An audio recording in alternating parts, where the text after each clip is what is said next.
Le dernier acte de la Ligue des Maestros, compétition dérivée de N'oubliez pas les paroles, était diffusé ce samedi 7 janvier en prime sur France 2. Kevin, candidat emblématique, finit deuxième et revient sur son expérience marquée par un gros rebondissement. N'oubliez pas les paroles se renouvelle cette année encore avec la Ligue des Maestros. Ce vendredi 6 et samedi 7 janvier, en prime time, pour cette dernière date, plusieurs candidats emblématiques du programme présenté par Nagui vont s'affronter, dans des conditions un peu spéciales. En effet, pour la première fois les 10 maestros au top du classement officiel de l'émission joueront en duo. Kevin, N°3, et Jérémy, N°8, s'épauleront le temps d'un match à but lucratif. En lice pour le binôme gagnant, jusque 100 000 €. Tout plein de ressorts inédits abordés par l'ex numéro 1 du jeu musical, finissant deuxième de cette édition spéciale. La nouvelle règle enlève une partie de la responsabilité que l'on peut avoir en cas d'échec télé-loisirs. Avant d'aborder la Ligue des Maestros, comment vous sentiez-vous, Kevin? C'est peut-être l'un des seuls moments où on part tous en étant très détendu, on n'a qu'un envie, c'est amuser. Personnellement, j'avais vraiment lâché les révisions, là j'avais juste envie de m'amuser. Pendant les masters, il y a toujours cette pression, personne n'arrive à prendre de plaisir, alors que là pour le coup c'était le contraire. Comment avez-vous accueilli la nouvelle règle de la Ligue des Maestros? Quand j'ai appris qu'on allait être en équipe, j'étais content. D'autant plus d'être avec Jérémy, qui est un ami. C'était le seul gros changement, par rapport à l'année dernière. Finalement, ça enlève une partie de la responsabilité que l'on peut avoir en cas d'échec. On ne prend pas tout le poids de la culpabilité sur nous, rire.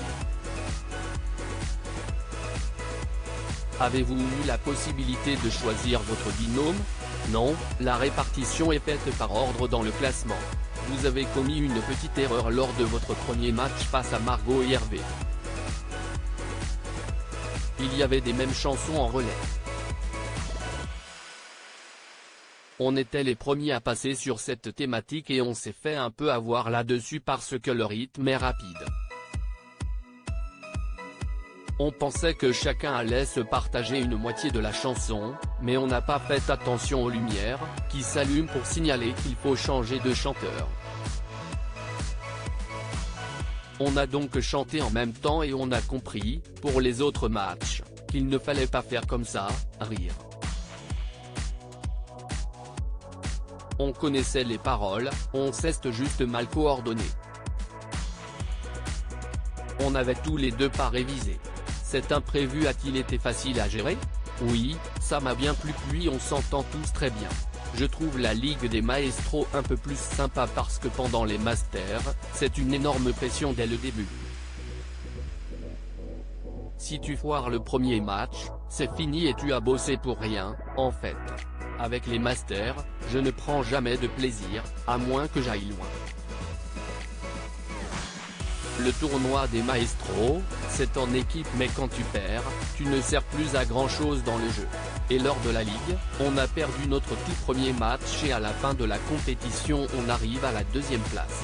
C'est une performance sur la durée, et je crois que c'est ce qui me convient le mieux. Quel a été votre point fort avec Jérémy? On avait une bonne communication et on essayait de choisir des morceaux pour se mettre en avant l'un et l'autre.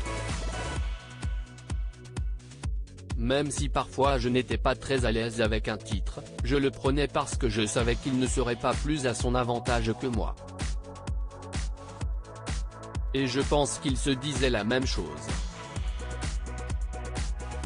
Globalement on avait une stratégie qui fonctionnait bien et il y a toujours un peu de hasard aussi, rire. Puis surtout comme on se connaît bien, si jamais il y en avait un qui se plantait, il n'y avait pas cette pression de l'autre qui le fait culpabiliser indirectement. On n'avait tous les deux pas révisé. À lire aussi c'est un peu frustrant.